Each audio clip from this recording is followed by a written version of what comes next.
கள்ளக்குறிச்சி திம்மாபுரம் கிராமத்துல நிலம் இல்லாத ஏழை எளிய மக்களுக்கு 1985 அப்போதைய தமிழ்நாடு அரசு இந்திரா காந்தி குடியிருப்பு திட்டத்தின் கீழே இலவசமா வீடு கட்டி கொடுத்தாங்க. ஆனா அந்த நிலங்கள் இந்து சமய அறநிலையத்துறைக்கு கீழே வருது, இது ஆக்கிரமிப்பாளர்களுக்கு இருந்து திரும்ப பெறணும் அப்படின்னு ஒரு தனிநபர் வழக்கு பதிவு பண்றாரு. அந்த வழக்கும் அவருக்கு சாதகமாவே வருது. இப்ப அந்த நிலங்களை அந்த மக்கள்கிட்ட இருந்து பிடுங்கணும், அந்த வீடுகள் இடிக்கப்படணும்னு அனுமதி கொடுக்குறாங்க. நான் என்ன கேக்குறேன்னா, விஜய் அவர்கள் வெற்றி பெறதுக்கு முன்னாடி தேர்தல் வாக்குறுதியா ஒண்ணு சொன்னாரு. ஆக்கிரமிப்பு நிலங்கள்ல குடியிருக்க மக்கள் அவங்களுக்கான அந்த வீட்டு வரி மின் இணைப்பு வச்சிருந்தா அந்த நிலங்கள் அவங்களுக்கு பட்டா பண்ணி தரப்படும் அப்படின்னு சொல்லி வாக்குறுதி கொடுத்தாரு. அந்த வாக்குறுதி என்னாச்சு?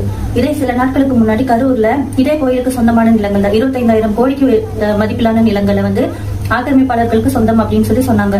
ஆனா அங்க இருக்க ஆக்கிரமிப்பாளர்கள் யாருன்னா எல்லாருமே தனிப்பெரும் முதலாளிகள், பெரிய பெரிய செல்வந்தர்கள். அவங்களுக்கு அரசு இலகுவா எல்லாமே சரி பண்ணி தர அரசு இந்த மக்களுக்கு ஏன் செஞ்சு தரல? நீங்க கொடுத்த வாக்குறுதி தானே. 40 வருஷமா அங்க குடியிருந்துட்டாங்க. இப்ப அவங்களா அந்த வீட்டை விட்டு வெளியே போகணும்னு சொல்லி வீடெல்லாம் இடிச்சா அவங்க எங்க போவாங்க, என்ன செய்வாங்கன்னு தெரியல. இப்ப கடைசியா 10 நாள் அவங்களுக்கு அவகாசம் கொடுத்துருக்கீங்க. இந்த 10 நாள்ல அவங்க எங்க போவாங்க? எதுவுமே யோசிக்கல. மக்கள் உங்களை நம்பிதான் ஓட்டு போட்டாங்க. கண்டிப்பா நீங்க வந்தா நீங்க சொன்ன வாக்குறுதியை நிறைவேற்றுவீங்கன்னு நம்பி உங்களை ஓட்டு போட்டாங்க. எல்லார் வீட்லயும் நீங்க இருக்கீங்கன்னு சொன்னீங்க. நீங்க வெறும் வார்த்தைக்காக சொல்லிருக்கலாம். ஆனா அவங்க அப்படி நினைக்கல. உண்மையாவே அவங்க வீட்டுல ஒருத்தராதான் உங்களை நினைச்சாங்க. ஆனா அவங்களுக்கு நீங்க செஞ்சது என்ன? வந்த உடனே எங்க வீட்டுல இருந்து வெளியே பிடிச்சு தள்ளுறது, தெருவுக்கு தள்ளுறதா நீங்க பண்ணிருக்கீங்க.